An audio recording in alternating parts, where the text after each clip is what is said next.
following podcast is recorded and produced by Emerge, a media creators co-op, in affiliation with the network at bicbp-radio.com.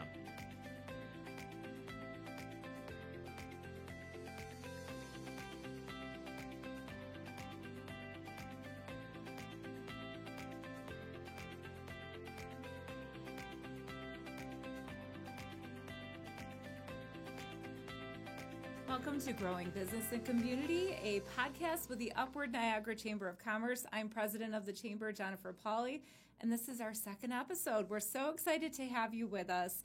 This is a new endeavor. We're one episode in, and with the help of Moranto Media, we are making this happen. So thank you for coming back with us. Last week, I had the opportunity to attend a conference in Denver, Colorado with the Community Foundation for Greater Buffalo, as well as the Ralph Wilson Foundation, and it was on leading locally. It was a philanthropy-based conference that was really about how do you grow your community, and especially with place making. So having a sense of place and having a sense of how you lead in that place. And it was very eye-opening.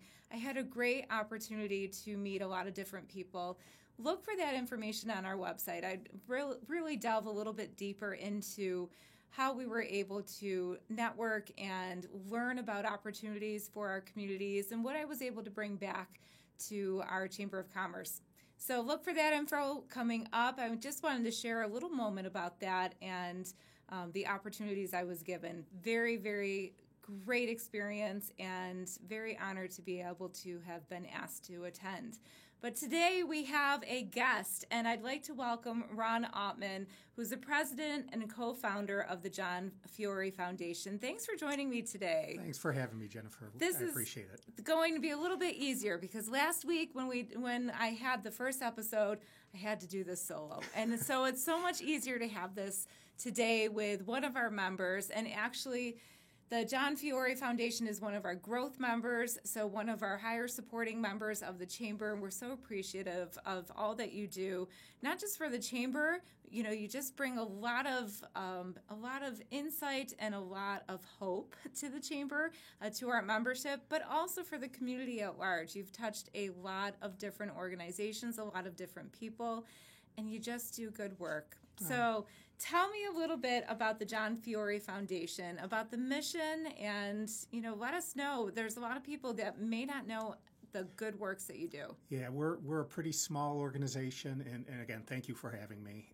Being part of the Chamber has been a true blessing. We've met so many wonderful people and get to see the inner workings of what the Chamber does for local businesses and our community as a whole, so it's wonderful.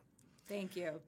As for us, our mission is to enhance the quality of lives of people in Western New York by donating to individuals, families, and community programs, all in the honor of our hero, John. We came about after the crash of Flight 3407 in Clarence back in 2009. My uncle was on the flight. My cousin Dana, his daughter, my future wife, and a group of friends were sitting around one day trying to figure out how we could do something to give back in his memory and keep his legacy of giving. So my uncle was a 30-year military man. He had served in the Marines in Vietnam, came back from there, and then enlisted at the Niagara Falls Air Force Base. And he was there for 26 years, working his way up to Chief Master Sergeant, which, as a non-military person, apparently that's the highest rank a civilian can obtain. So he retired from there, and he was on his way back from an annual vacation that he used to go to China every year by himself, and that's when the plane crashed. But, he left behind a daughter, a son with special needs, 2 sisters, a brother, numerous nieces and nephews and friends, and he was very much involved in local veterans organizations, spearheading fundraisers for Children's Hospital, along with many others. He was a member of the Moose Lodge, VFW, American Legion, so he was kind of a jack of all trades, doing everything for them, and we just wanted to give back in his memory. So we decided on a golf tournament. I had golfed in numerous tournaments and did enough that we could start one and kind of figure it out and find a way to give back. We wanted to find a charity that's Western New York based, that's primarily donation based. So we just made a bunch of cold calls to different charities, and we met with the folks over at the Ronald McDonald House in Buffalo. That was very near and dear to our hearts because of my uncle's son, Scott, who did pass away a couple years ago.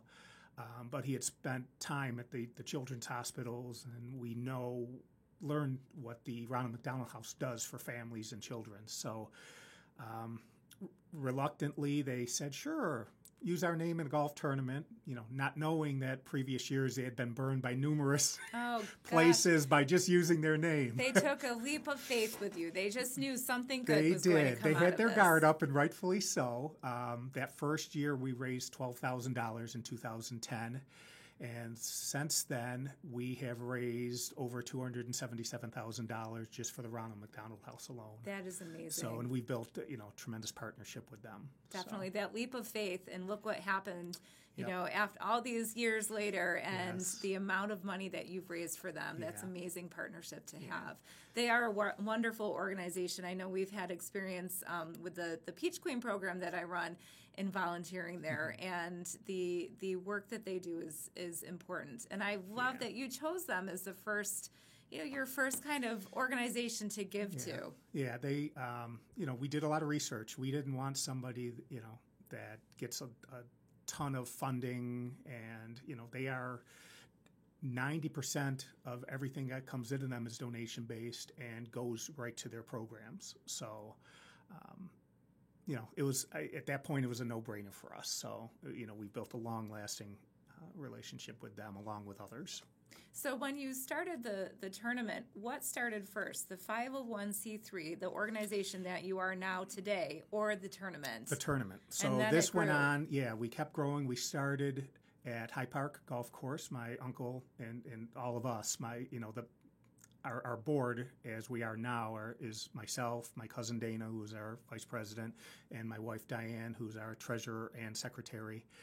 We all grew up in the Niagara Falls area. My uncle did, my mother and everybody. So we wanted to keep everything local. So we started at High Park for a few years. Had struggled to get 18 foursomes to cover that. So it's amazing now, 14 years later, we're on our 14th annual golf tournament. We've had to move to Willowbrook Golf Course in Lockport because they have 3 9-hole courses. We sell out within hours. So That's amazing. 244 golfers. Wow. We're probably, if not one of the largest golf tournaments in the area.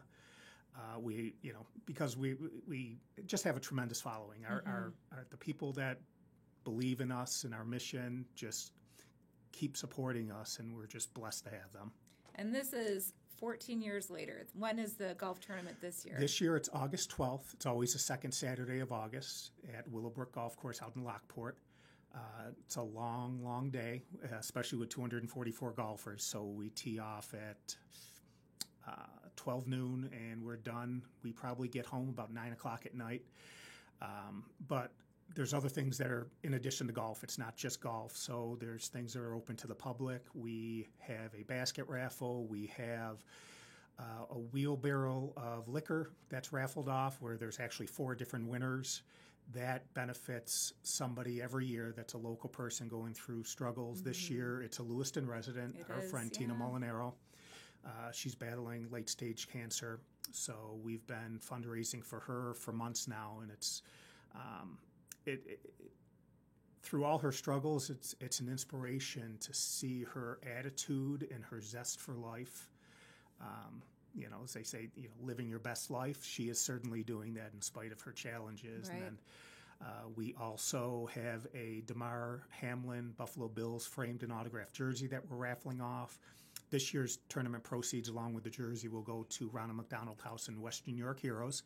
We've partnered with them for going on 4 years now. We've raised $56,000. Obviously, a veterans organization is very near and dear to our heart, with my uncle spending 30 years in the military. So we stumbled upon them through a mutual friend, and they're stuck with us now. So Right, they are. No turning back no. now. Yep. So with this tournament, you sell out. So there's other opportunities though for people who can't attend. Right. They can purchase the raffle tickets for those things that you have, the raffles and the basket auction. They can purchase those online. The basket raffle, they will have to come and attend. You can come as early as 10:30 in the morning, and we draw at about 6 o'clock for the baskets. The jersey and wheelbarrow can both be purchased online. You can make donations if you just want to donate to our foundation. You can do that on our website. There's something for everybody. There's 50-50 raffle. We will have friends out having tents for organizations we support, such as Diamonds in the Rough. They're going to have a tent out there telling their story and sharing what they do, along with the Alzheimer's Walk will be out there, and also Niagara Pride. That's amazing. This event has turned into something bigger than you probably imagined. The first year was probably, all right, let's do this to create a legacy. And look at the legacy that you've created now out of, a memory from John and what the wonderful things that you've been able to touch people's lives with, with this memory. It's amazing. Yeah, it's something I don't think any of us thought we'd ever be where we're at today. We started with just an idea of, maybe donating, in that case, $12,000. And last year we were able to donate $100,000 to various organizations and families and individuals. And we're so pleased to say that we just reached over the $500,000 donated. So, wow. It's been a challenge, yes. but it's inspiring. We've grown, and with the base of people that just support us without question, no matter what fundraiser we have out there. We're going on we just finished our 6th or 7th annual meat raffle in the end of March, and that sells out within about 3 or 4 hours. And we've had to move to larger facilities because of that. And also Saba is another great partner that we share with.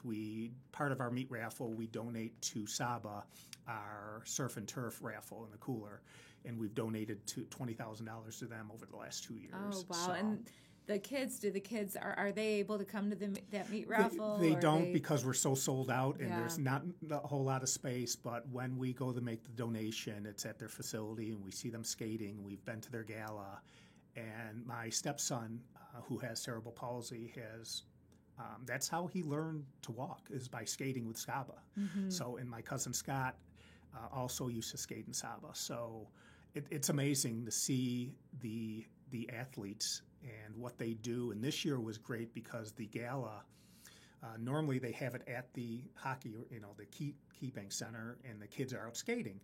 Well, they filmed it all this year, so the kids actually got to watch themselves, and it was just, they're amazing. Yeah. So. I love the fact that you not only support these organizations, but you are ingrained in them. Just like you said, you go and you watch and you participate, and they become a part of your organization, really. They do. And the connections that you made are lifelong. They really are. That's something that we're as proud as we are of. The donations that we've made. It's the relationships that we've built with the organizations and people, individuals, families. We've become friends. I think that, to me, that is as much of a blessing as what the donation does too. Sure. So. And you already have a date for the Fiore Foundation meat raffle in February of 2024. It's so popular, you had to get that date secured right away. We got people put in their calendars, save it on their phones. We give people a heads up, and then we go live on the website to let people purchase tickets and reserve their seats, and it is gone. It is crazy. Wow. Who knew meat would have such an impact on that? It is a Western New York thing. It definitely I've talked to other is. people, at airports and different things, and they're like, well, what's a meat raffle? I'm like, listen, you need to go to one. We didn't know about them even locally until we were invited for one, and we're like, oh, this is so much fun. And you knew you could turn it into a major fundraiser for your organization. So those are really the two signature events that you put on throughout the year, the two main events that draw a lot of people to them. Yeah, the golf tournaments are largest and most time consuming. It's a labor of love. It's for me, and it's a 360. My wife says it's a 364-day event for me, and that day I get to actually enjoy myself. Once everything's done, now her and my cousin Dana, on the other hand, my wife handles registration and Dana handles all the raffles. Me, I go out on the golf course with my buddies and have a great time, and then come back, and then I kind of take over afterwards. But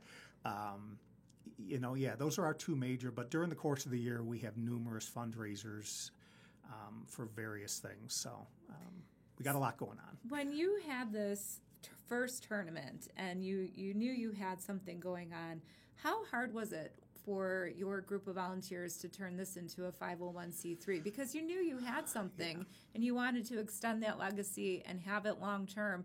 Was it a process for you, or was it, you had to go through a few hoops? It wasn't for a number of years. So right before COVID, we kept growing. We went from Hyde Park, then we went out to Niagara County Golf Course for a number of years.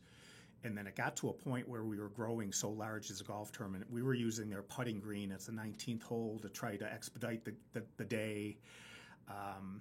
But we were having a sponsor appreciation day at the Ronald McDonald House, because what we wanted to do was show our sponsors who donate so generously where their money's going, how it affects people. So, we had people out at the Ronald McDonald House, and if you've never been, I recommend everybody go there. It is a truly amazing place to see the families and the children.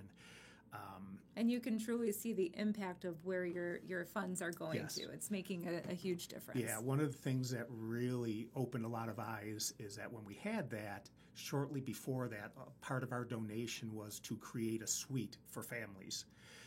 Prior, they were using shared bathrooms, things like that. So a lot of patients couldn't come back to the Ronald McDonald House because for safety precautions, they couldn't do that. So these suites allowed bathrooms in their own rooms, reading nooks, beds for the entire family to sleep in. So some patients could come back and live somewhat of a normal life, almost a hotel setting versus being in the hospital. Having all the comforts that they need to in order to get through. Right, just from a mindset standpoint and some type of normalcy. But during that sponsorship appreciation night, we're talking to one of our sponsors who happened to be an attorney who specialized in 501c3s, and he and I got to talking, and I was so unaware of the legalities and the doors that could be opened by becoming a 501c3. Yes. The light bulb went off, and that we got incorporated in 2019. We received our 501c3 status in late February of 2020, which is right when COVID hit. Of course. Which was a transition, but quite honestly, and I know a lot of people were at home. They didn't go on vacations, and they weren't spending money as freely as normal, but we actually grew during COVID. It was absolutely amazing to us. And during that time also, we noticed, and my wife and I are sitting home watching television and watching people in food lines for miles, people like ourselves that, you normally don't come across, people that work and have decent jobs all their life, and all of a sudden they lose their job and they're in a food line for 5 miles trying to get some necessities for their family. So we decided that we wanted to do something. We got with local, I believe it's a councilman, Ken Tompkins, who's become a very dear friend. And with him, we found a location for our John Fiore Foundation little free food pantry on 19th and Fall Street. As any Niagara Falls resident knows, that area is struggles severely. It does. From an economic Any standpoint. help that can be used for that area is greatly appreciated. And that, what a time, for all of that to align and come together to create that. It was, in light of a, pandemic, it was kind of eye-opening for us. So we had a friend of ours built a food pantry for us. It's outside the Lighthouse Women and Children's Center on 19th and Fall Street. It's out in the public. We wanted a level of secrecy. We didn't want people to have to sign up. We wanted people being comfortable if they needed help that they could just go without being seen or judged. So, our motto is give what you can, take what you need. The original thought was the community involvement, where a lot of the community will help fill it for us and things like that. Well, that does happen. But, it does. But we also, due to kindness of friends and followers of the foundation who purchase off of our Amazon wish list or make cash donations, we as a foundation fill it 4 times a week, and it is empty normally within a half hour to an hour. So can people go to your website right now and link to the Amazon wish list? Yep, there's a link right on our front page of the website. It's www.johnfiorefoundation.com. They can purchase off of the wish list. They can make a cash donation. They can communicate with us if they want to do something different. If they have questions about where it is, it's on the grounds outside. It's well lit. There's a camera for safety too. So. That's great to know. Our chamber during that time had a little table on our porch, the give or take table. It was huge, a huge success. We used to donate to that. You did, quite a bit, yeah. You did, and we, over time we have stopped that, but we always have people asking, where can I take, this? Where can I bring this? And so. I'm going to encourage everyone to take a look at your website and stop there. There's numerous there's a ones need. throughout the Niagara Falls area, yes. Downtown near the falls. There's one in front of a church. Lockport, there's a couple. Alcott. So my wife and I would just pack a couple of bins and just drive around the cities and fill what needed to be filled. Yeah. So and that and as we were doing that, there was also. Boy, you know what? We need to do this. Wow. And Ken was kind enough to get with Joanne at the Lighthouse and, put that on, make that happen. Make that location happen for us. Well, what an opportunity for you at that Ronald McDonald House, first giving money and making that a part of your golf tournament, to meeting a lawyer who just happened by chance to help you create something even stronger organization than what you had, and now all the things that you're doing. It's just an amazing story, and an amazing story of a legacy of one person who can make a difference. One person who made a difference, and then your organization, which is comprised of volunteers who are making an even bigger impact from that one person. Right. It really is, and that's, my father passed when I was young, so my uncle was like a second father. And, the legacy he left, the giving, he was all about his family, the community, his country.